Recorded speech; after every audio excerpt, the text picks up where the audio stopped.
อันมีความชุ่มชื่นยินดีซึ่งมังสลาสีอันวิเศษวันนี้พาเกตเข้าสู่ราศีเป็นวันที่สุดขา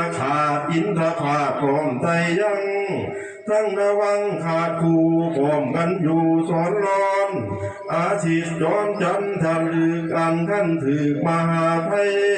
พุทธมหาไปเป็นโยกสุขเสาใดอมุตโสความราคานาวันนี้ตามตำราว่าได้ลือถือหน่วยสือว่าอุตตมราศีเป็นวันดีที่อมุตโสอุตตมโยอุตตมาราซา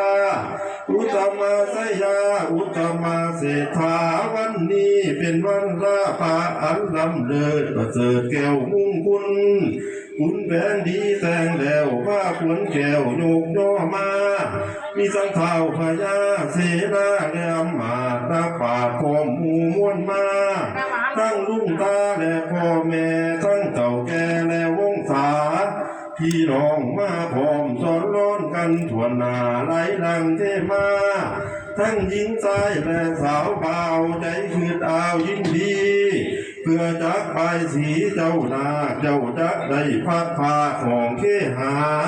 เจ้าจักได้ลาบิดามารดาออกไปบวชสร้างผนวดในศาสนา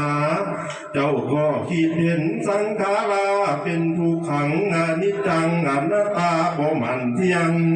หูบิดเงียงไปมาเป็นอนิจจาบ่เลิกแล้วก็ได้ว่าเท่าแก่และสลา